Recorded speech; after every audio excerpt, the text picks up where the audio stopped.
نتوكل عليه ونعوذ بالله من شرور أنفسنا ومن سيئات أعمالنا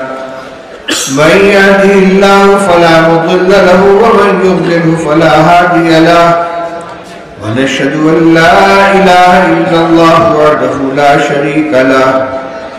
ونشهد أن سيدنا ومولانا محمدا عبده ورسوله صلى الله تبارك وتعالى عليه وعلى آله وصحبه وبارك وسلم تسليما كثيرا كثيرا أما بعد فأعوذ بالله من الشيطان الرجيم بسم الله الرحمن الرحيم يا أيها الذين آمنوا ادخلوا في السلم كافة ولا تتبعوا خطوات الشيطان إنه لكم عدو مبين وقال رسول الله صلى الله عليه وسلم لا يؤمن أحدكم حتى يكون هواه تبعا لما جئت به أو كما قال رسول الله صلى الله عليه وسلم. محترم علماء کرام، بزرگان ملت، نوجوان ساتھیوں، پیارے بچوں، یہ میری تریپورہ میں پہلی حاضری ہے اور دارالعلوم دیوبند کے اکابر اساتذہ، خصوصاً فضائے ملت امیر الہند حضرت مولانا سید اسد صاحب مدنی رحمۃ اللہ علیہ اور ان کے خانوادے کے افراد، دارالعلوم دیوبند کے ذمہ داران بار بار تریپورہ آتے رہے ہیں اور خاص طور سے اس مرکزی ادارے سے ان کا تعلق رہا ہے، لیکن غالباً اہتمام سے تعلق رکھنے والے کسی محتمم دارالعلوم دیوبند کا پہلے تریپورہ کا دورہ نہیں ہوا ہے. حضرت مولانا مفتی طیب الرحمن صاحب دعوت برکاتہم کے حکم پر میری یہاں حاضری ہوئی ہے. جیسا سنا تھا اس سے بہتر پایا. یہاں کے لوگوں سے حضرت مفتی صاحب کی خدمات کے بارے میں جو معلومات غائبانہ طور پر حاصل ہوئی تھی، ان کا عملی نمونہ مشاہدہ آنکھوں کے سامنے ہے. مجھے بتایا گیا کہ ایک دور وہ تھا کہ تریپورہ میں دارالعلوم دیوبند کا نام لینا بھی مشکل تھا، وہاں بھی کہا جاتا تھا. کہ آج دارالعلوم دیوبند کے خادم کی حاضری پر یہاں کے لوگوں نے جس جوش، محبت اور عقیدت کا مظاہرہ کیا ہے، اس سے معلوم ہوتا ہے کہ ماحول کتنا بدل چکا ہے. یہ سب فیض ہے اس دارالعلوم سونامارا اور اس کے بانی اور اس کے منتظم مولانا مفتی طیب الرحمن صاحب اور ان کے علاوہ جو اس صوبے میں مختلف علاقوں میں دارالعلوم دیوبند سے تعلق رکھنے والے اور اس کے طرز سے مدرسے کو چلانے والے جو ادارے چل رہے ہیں، ان کا یہ فیض ہے. ابھی آپ کے سامنے میرے عزیز مفتی مفیض الرحمان نے دارالعلوم دیوبند کا تعارف کرایا اور اس سے پہلے مفتی رفیق الاسلام صاحب نے دارالعلوم دیوبند کے سلسلے میں ہندوستان کے بڑے بڑے لیڈروں نے، سربراہوں نے جو تاثرات ظاہر کیے تھے ہند و بین الہند کے، وہ آپ نے سنا.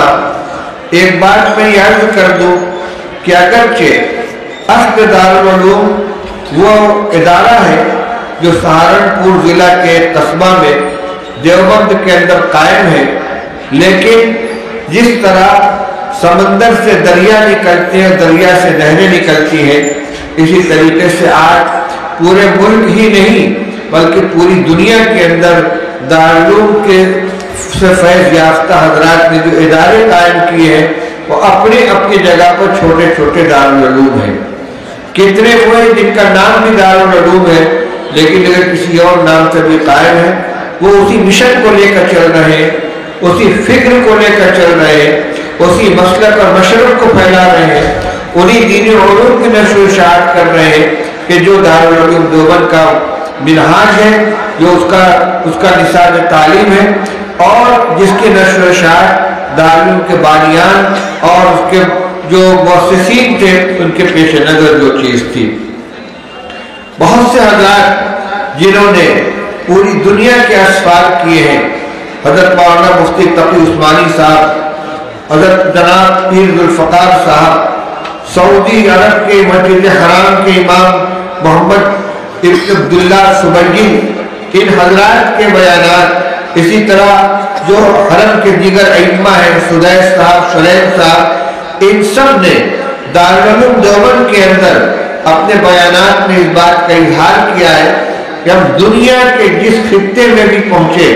چاہے وہ متمدن شہر ہو، چاہے وہ کوئی جنگل کا علاقہ ہو، چاہے کسی پہاڑ کا حصہ ہو، حتیٰ کہ جزائر کے اندر پہنچے ہیں جہاں دنیا کا کنارہ کہا جاتا ہے، وہاں بھی دارالعلوم دیوبند سے براہ راست کے بالواسطہ فیض یافتہ حضرات بیٹھے ہوئے تعلیم اور تدریس کا فریضہ انجام دے رہے ہیں۔ خود میری حاضری فیجی کے جزیرے میں ہوئی۔ فیجی وہ جزیرہ ہے جہاں تاریخ بدلتی ہے۔ ایک علاقہ ایسا ہے کہ ایک پتھر کا نشان ہے، اس پتھر کی اس طرف 9 تاریخ ہے تو اس طرف 10 تاریخ ہے۔ ایک ایسا علاقہ ہے، اس جگہ بھی دارالعلوم دیوبند کے فضلاء نے ہم کو بلایا تو ہم وہاں حاضر ہوئے تھے۔ میرے بھائیوں بزرگوں، میں دارالعلوم دیوبند یا دارالعلوم سونامارا کی تعریف کرنے کے لیے نہیں بیٹھا ہوں، میں آپ کو اس بات کا احساس دلانا چاہتا ہوں کہ ان اداروں سے ہمیں دینی تعلیم سے محروم نہ رہ جائے۔ آپ اگر ملک کے حالات پر نظر رکھتے ہیں تو بڑی تعداد میں آج مسلمان بچیاں ارتداد کا شکار ہو رہی ہیں، غیر مسلم نوجوانوں کے ساتھ ان کے تعلقات پیدا ہو رہے ہیں، کچھ شادی کے نام پر کچھ ویسے ہی۔ اس کی جو اسباب ہیں، اس کی جو بنیادیں ہیں، ان میں جہاں اور دیگر چیزیں بھی شامل ہیں، ایک بڑی وجہ یہ بھی ہے کہ ان بچوں اور بچیوں کے دل و دماغ میں بچپن سے ایمان اور اسلام کی عظمت نہیں بیٹھائی گئی۔ وہ مذہب کی حقیقت کو نہیں جانتے، اسلام کی عظمت ان کے دلوں میں نہیں ہے۔ وہ سمجھتے ہیں یہ بھی بدن پر پہنے جانے والے لباس کی طرح سے ہے، جب چاہو ایک لباس اتار کر دوسرا لباس پہن لو۔ اس لیے ہر بچے کو بنیادی دینی تعلیم دلائی جائے۔ یہ بڑے جو ادارے ہیں، ان کی ابتدائی درجات میں، پرائمری درجات کے اندر بچوں کو داخل کر کے پڑھایا جائے، اور ان اداروں کے ماتحت ہر مسجد میں، ہر محلے میں دینی مکاتب ہونے چاہیے، اور ان مکاتب کے اندر بچوں کو دین کی تعلیم دی جائے۔ ہمارے مفتی صاحب صوبہ تری پورہ کے رابطہ مدارس اسلامیہ کے بھی صدر ہیں۔ دارالعلوم دیوبند کے سابق معتمد حضرت مولانا محبوب الرحمان صاحب رحمۃ اللہ علیہ کی طرف سے تمام مربوط مدارس کو یہ سرکولر جاری کیا گیا تھا کہ ہر مدرسہ اپنے بجٹ کا 1/10% بجٹ بچوں کے مکتب کے قیام کے اوپر خرچ کرے، اور بار بار اس کی یاد دہانی بھی کرائی جاتی رہے۔ میں یہاں بھی اس اسٹیج پر بیٹھ کر مفتی صاحب سے بھی عرض کرنا چاہتا ہوں، اور دیگر جو مدارس کے ذمہ داران یہاں موجود ان کو بھی متوجہ کرنا چاہتا ہوں کہ آپ کا کام صرف اپنے مدرسے کے اندر داخل طلبہ کی تعلیم و تربیت نہیں ہے، بلکہ اطراف کی خبر گیری بھی آپ کی ذمہ داری ہے۔ ہر گھر کے اندر دین کی روشنی پہنچنی چاہیے، دین کا علم پہنچنا چاہیے۔ آج کے یہ بچے یہی بڑے ہو کر اپنے فیملی کے ذمہ دار بنیں گے۔ اگر ان کا مزاج دینی ہوگا تو اپنے بچوں کی صحیح تربیت کریں گے۔ دوسری بات یہ کہ میں نے شروع میں جو آیت پڑھی تھی جس میں اللہ تعالیٰ نے ارشاد فرمایا یا ایھا الذین آمنوا ادخلوا فی السلم کافہ، اے ایمان والو اسلام کے اندر پورے داخل ہو جاؤ۔ اسلام ایک مکمل ضابطۂ حیات ہے، زندگی گزارنے کا طریقہ ہے۔ صرف عبادات کا نام اسلام نہیں ہے، صرف نماز روزہ حج اور زکوٰۃ کا نام اسلام نہیں ہے، بلکہ نکاح ہے، شادی ہے، غمی ہے، تجارت ہے، ہمارا پہناوا ہے، ہمارے آپس کے تعلقات ہیں، مسلمانوں کے ساتھ تعلقات ہیں، برادران وطن کے ساتھ تعلقات ہیں، اسی طرح اپنے ملک کے سلسلے میں ہماری جو ذمہ داریاں ہیں، اپنے وطن کے سلسلے میں ہمارے جو فرائض ہیں، برادران وطن کے ساتھ ہمارے تعلقات ہیں، ان تمام مسائل کے اندر اسلام ہماری رہنمائی کرتا ہے۔ تو یہ جو ہمارے زندگی کے اندر مختلف مراحل پیش آتے ہیں، اتنے بھی ہم کو علماء کرام سے اور ارباب مدارس سے، مدارس کے ذمہ داران سے رہنمائی حاصل کرنے کی ضرورت ہے۔ اگر ہمیں نماز کا کوئی مسئلہ پیش آتا ہے تو ہم عالم سے پوچھتے ہیں، مقدمہ ہو جائے تو وکیل کے پاس جاتے ہیں، مکان بنوانا ہو تو انجینئر سے مشورہ کرتے ہیں، بیمار ہو جاتے ہیں تو ڈاکٹر کے پاس جاتے ہیں۔ تو اپنے دینی معاملات کے اندر اور جو چیزیں اسلام نے ہم کو عطا کی ہیں، جن کا طریقہ ہمیں بتایا ہے، ان میں ہمارا رابطہ علماء سے ہونا چاہیے۔ ہمارے گھر میں اگر کسی بچے کا نکاح ہے، کسی بچی کی شادی ہے، تو ہم صرف برادری کے لوگوں سے، خاندان کے لوگوں سے مشورہ نہ کریں، بلکہ مدرسے میں جائیں، مفتی صاحبان کے پاس جائیں، علماء کے پاس جائیں، ان سے پوچھیں کہ ہمیں اسلام نے بچوں کے نکاح کرنے کا کیا طریقہ سکھلایا ہے۔ رسول اللہ صلی اللہ علیہ وسلم نے نکاح کو اپنی سنت قرار دیا ہے۔ بہت مشہور ہے، نکاح کے کارڈ پر چھپا ہوا ہوتا ہے نکاح میں سنتی، یہ نکاح میری سنت ہے۔ میرے بھائیوں کو پوچھنا چاہتا ہوں کہ جب نکاح رسول اللہ صلی اللہ علیہ وسلم کی سنت ہے تو طریقہ بھی تو آپ ہی سے پوچھنا چاہیے کہ آپ کی سنت کو ادا کرنے کا طریقہ کیا ہے۔ ہم منمانا طریقہ اختیار کریں گے، یہ سنت کی خلاف ورزی ہے۔ اسی طرح حلال کمانا اور حلال کھانا اور حلال پہننا یہ ہماری مذہبی ذمہ داری ہے، یہ بھی اسلام کا ایک حکم ہے۔ رسول اللہ صلی اللہ علیہ وسلم نے ارشاد فرمایا ہے، طلب و کسب الحلال فریضۃ بعد الفریضہ، پاکیزہ روزی کی پاکیزہ کمائی کی کوشش کرنا یہ بھی دوسرے فرائض کے ساتھ کا ایک فریضہ ہے۔ ہم جب تجارت کریں، مزدوری کریں، فیکٹری لگائیں، پیسہ کمانے کے کوئی بھی راستے اختیار کریں تو اس کی فکر ہونی چاہیے کہ یہ جائز ہے کہ ناجائز ہے، صحیح طریقہ کیا ہے۔ آج مسلم معاشرے میں نوجوانوں کے اندر کتنی بری بری عادتیں آ گئی ہیں، جوا کھیلتے ہیں، نشے میں مبتلا ہو جاتے ہیں، غلط تعلقات ان کے ہوتے ہیں۔ اسی طریقے سے بہت سودی لین دین معاشرے کے اندر پھیل رہا ہے، معمولی ضرورتوں کے لیے سودی قرضہ لے لیتے ہیں، جانتے ہی نہیں کہ ہم کتنے بڑے وبال میں کام کر رہے ہیں۔ علماء کرام سے رابطہ کریں کہ ہم پیسہ کمانے کے لیے جو راستے اختیار کر رہے ہیں یہ صحیح ہے کہ نہیں ہے۔ کیوں؟ اس لیے کہ اگر ہماری آمدنی صحیح نہیں ہے تو جو کپڑا حرام آمدنی سے بنایا جائے گا اور اس کو پہن کر نماز ادا کی جائے گی، وہ نماز بھی اللہ کے قابل قبول نہیں ہے، وہ صدقہ خیرات بھی قابل قبول نہیں ہے۔ اگر اس سے حج کرنے کی نیت تو حج بھی قابل قبول نہیں ہے، اللہ تعالیٰ کے رد کر دیا جائے گا۔ میں یہ کہنا چاہتا ہوں کہ مدرسوں سے ہم پورا فائدہ اٹھائیں۔ یہ پاور ہاؤس ہے، جس طریقے سے شہر کے اندر ایک بڑا پاور ہاؤس ہوتا ہے، وہاں سے وائرنگ کے ذریعے اپنے گھر سے کنیکشن جوڑا جاتا ہے۔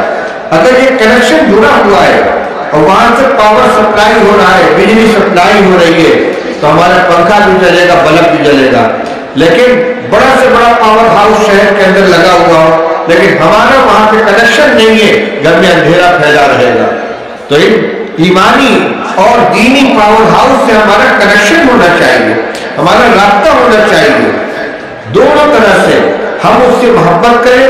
اس کی ضروریات کو دیکھیں، کیونکہ ہمارے بچوں کو تعلیم دے رہے ہیں، ہماری دینی ضرورت کی تکمیل کر رہے ہیں، لہذا ہمارا تعاون کے راستے سے، خدمت کے راستے سے اس کے ساتھ تعاون ہونا چاہیے، اور دوسری طرف اس سے ہم فیض بھی اٹھائیں، اس سے ہم فائدہ بھی اٹھائیں۔ اپنے دینی معاملات کے اندر، دنیاوی معاملات کے اندر ہم ان سے مشورہ لیں۔ میاں بیوی کے درمیان ناچاقی ہو گئی، تعلقات خراب ہو گئے، قرآن نے اس کا راستہ بتایا ہے،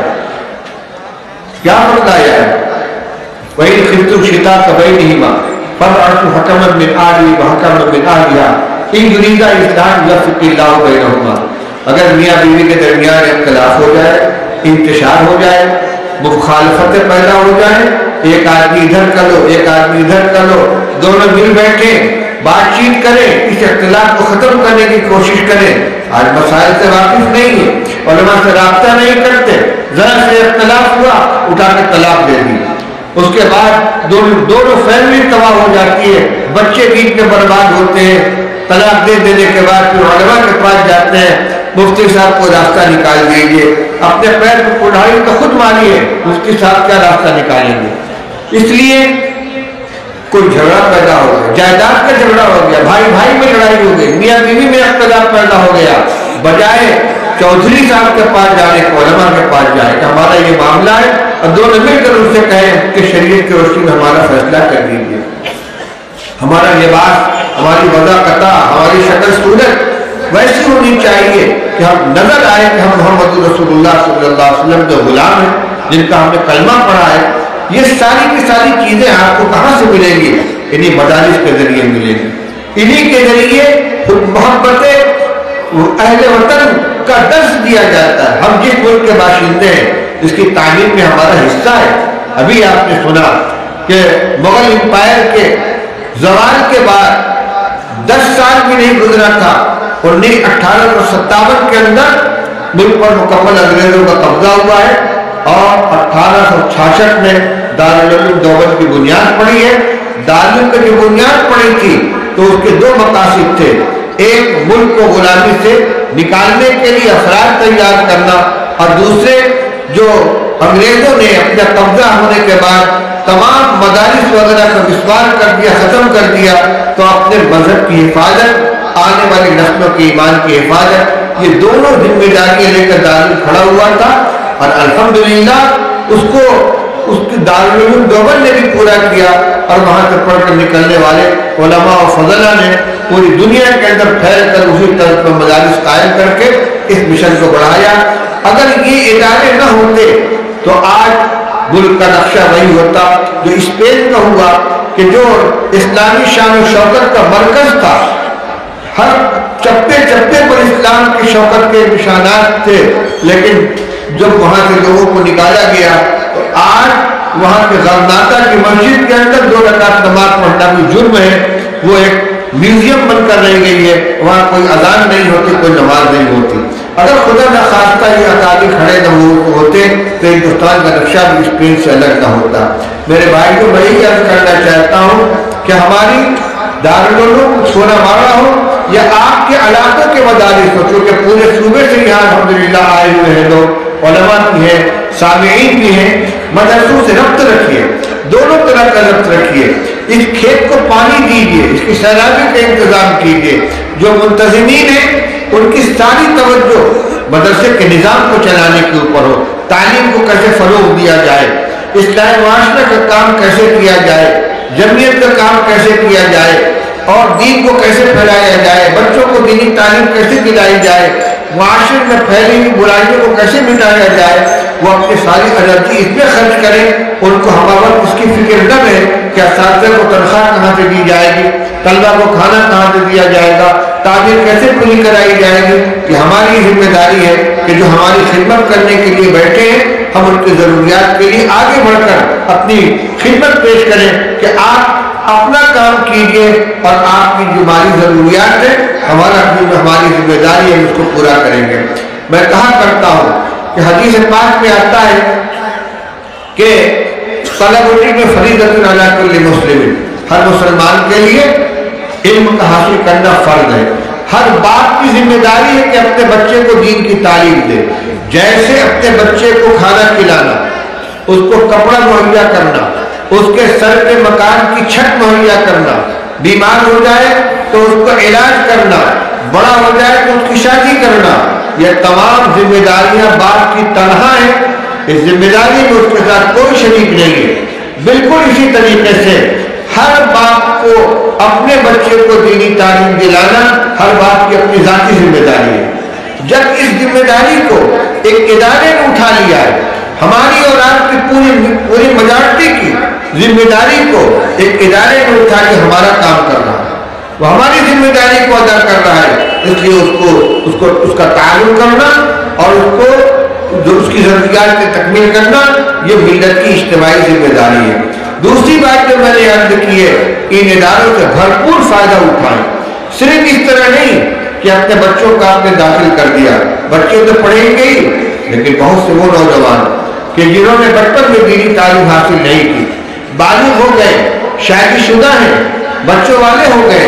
لیکن نہ قرآن پڑھنا جانتے ہیں، نہ نماز کا صحیح طریقہ ان کو آتا ہے، نہ ضروری مسائل سے واقف ہیں، وہ بھی علماء کے پاس جائیں کہ مولانا صاحب ہمارے پڑھنے کا کیا طریقہ ہے، اور مدرسے والے اپنے یہاں تعلیم بالغہ کا نظام قائم کریں، کچھ وقت نکالیں جس سے بالغ بچیوں کو پردے کے ساتھ اور بچوں کو اساتذہ کے ذریعے دین کی ضروری باتیں بتلائی جائیں، ان کا قرآن صحیح کرایا جائے، ان کی نماز صحیح کرائی جائے۔ کتنے لوگ جو بوڑھے ہو گئے چند سورتیں یاد کر لی، سورہ فاتحہ اور چھوٹی چھوٹی 2-4 سورتیں، اور اسی پر اتفاق کیے بیٹھے ہیں کہ ہمارا کام چل رہا ہے۔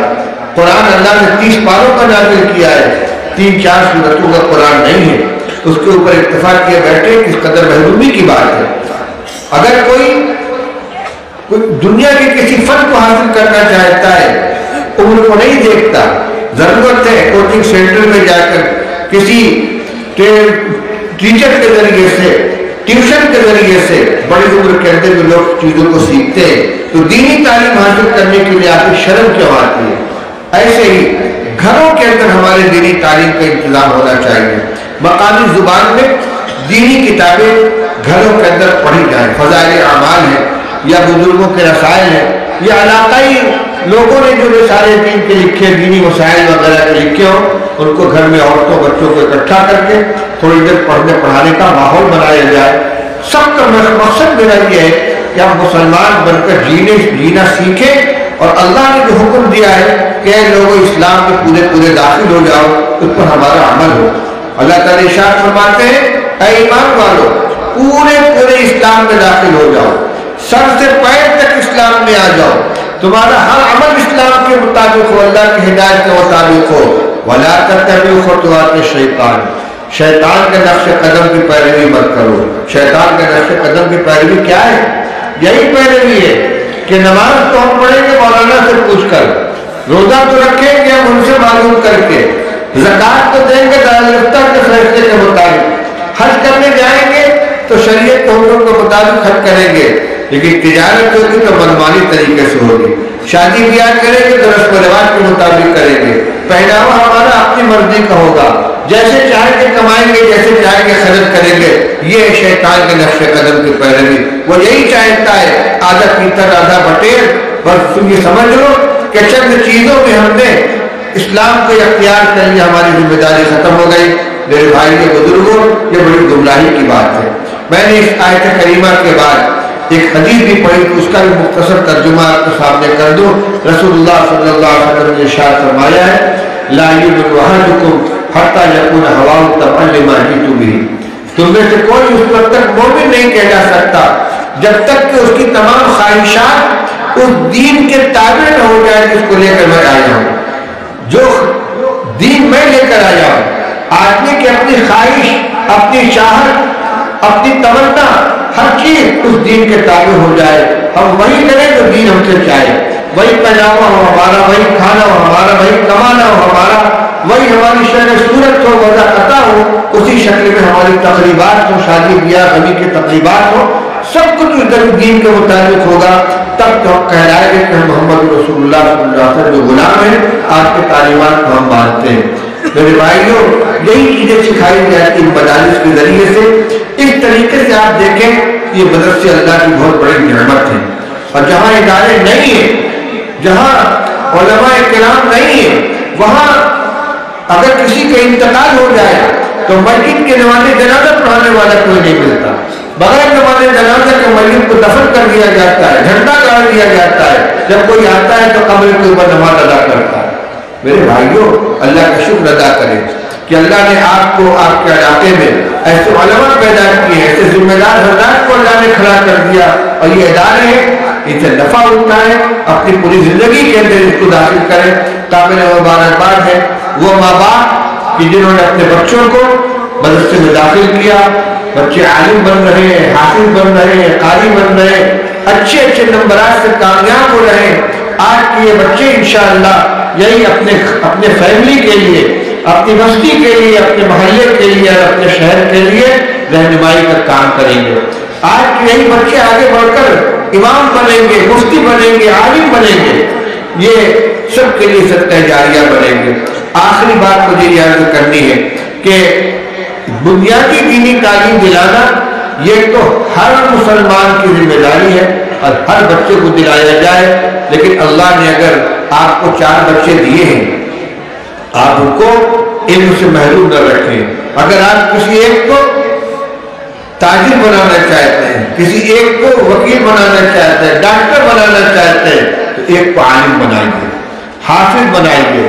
یہ بچے دنیا میں بھی آپ کے کام آئیں گے اور مرنے کے بعد آخرت میں بھی انشاءاللہ آپ کے لیے ذخیرہ بنیں گے۔ رسول اللہ صلی اللہ علیہ وسلم نے ارشاد فرمایا ہے اذا مات الانسان انقطع عمله الا عن 3، کہ جب آدمی کا انتقال ہو جاتا ہے تو اس کے اعمال کا سلسلہ بند ہو جاتا ہے، مگر 3 چیزوں کا سلسلہ برابر جاری رہتا ہے، صدقۃ جاریہ اور علم ينتفع به اور ولد صالح يدعو له۔ فرمایا کہ اگر کوئی صدقہ جاریہ قائم کر کے چلا گیا ہے، کوئی مسجد بنوا دی ہے، مدرسہ بنوا دیا ہے، کنواں کھودوا دیا ہے، سایہ دار درخت لگا دیا ہے جس سے لوگوں کو برابر نفع پہنچ رہا ہے، اس کا ثواب اس کو ملتا چلا جاتا ہے، اور علم ينتفع به،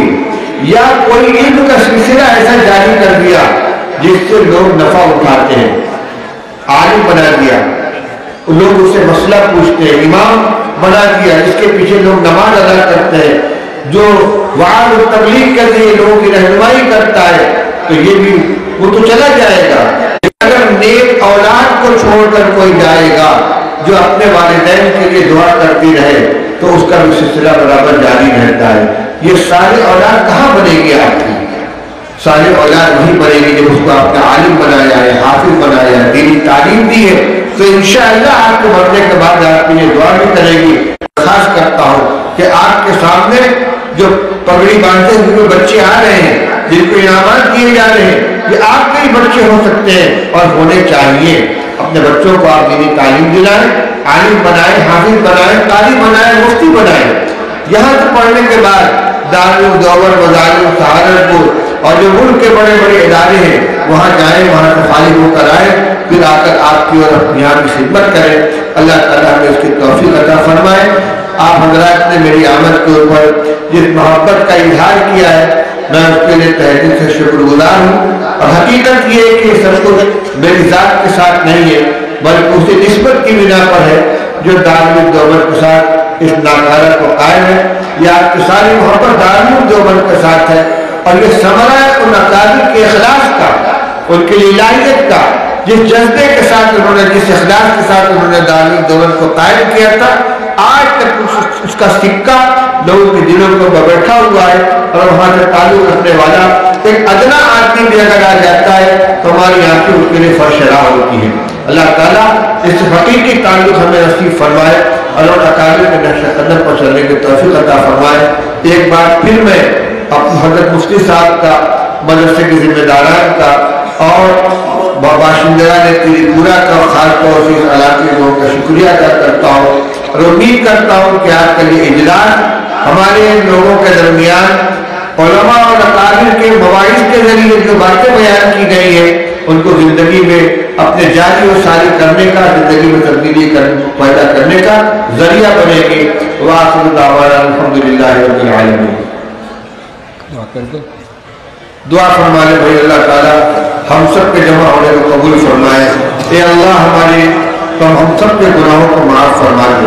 ہماری سیئات سے درگزر فرما دے۔ اے اللہ ہمیں خیر کا راستہ بتا دے۔ اے اللہ شر سے ہماری حفاظت فرما۔ اے اللہ جو لوگ بیمار ہیں ان کو شفا عطا فرما، جو پریشان ہیں ان کے پریشانی کو دور کر دے۔ اے اللہ جن لوگوں کے اوپر قرض ہے ان کے قرض کی ادائیگی کی شکلیں پیدا فرما دے، جن کے پاس حلال روزی کا ذریعہ نہیں ہے اللہ ان کے لیے حلال روزی کا ذریعہ پیدا فرما دے۔ اے اللہ ہمارے گھر میں جو بچے اور بچیاں بغیر نکاح کے بیٹھے ہوئے ہیں، اے اللہ ان کے لیے مناسب رشتہ پیدا فرما دے۔ والدین کو ان کے نکاح کی ذمہ داری سے بردوش فرما دے. اے اللہ ہم سب کے اندر دینداری کے جذبہ پیدا فرما دے. علم نافع عطا فرما, عمل صالح کی توفیق عطا فرما. اے اللہ اس ادارے کو اور تمام مدارس دینیہ و مکاتب اسلامیہ کو اے اللہ قبول فرما, ان کی حفاظت فرما, ان کو ظاہری و مالی ہر طرح کی ترقی نصیب فرما, کام کرنے والوں کو اخلاص عطا فرما, وعاملین کو بھی قبول فرما. جن بچوں کے انعامات دیے گئے, دستار بندی کی گئی ہے, کہ اللہ ان کو علم نافع عطا فرما, ان سے دین کی خدمت دے دے. ہمارے بزرگوں کے عمروں میں برکت عطا فرما, ہمیں ان سے استفادہ کرنے کی توفیق عطا فرما, پوری زندگی شریعت کے مطابق گزارنے کی توفیق عطا فرما. جو لوگ اپنے دلوں میں بہت سی مرادیں لیے تو بیٹھے ہیں, یہ اللہ ہر ایک کو اس کی مراد کے اندر کامیابی عطا فرما, تمام مقاصد میں کامیابی عطا فرما. ہماری دعاؤں کو اپنے فضل و کرم سے قبول فرما. وصلی اللہ تعالی علی خیر خلق محمد و آلہ و صحبہ اجمعین برحمتک یا ارحم الراحمین.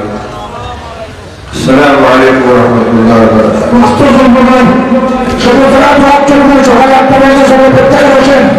بیٹھو بیٹھو کرا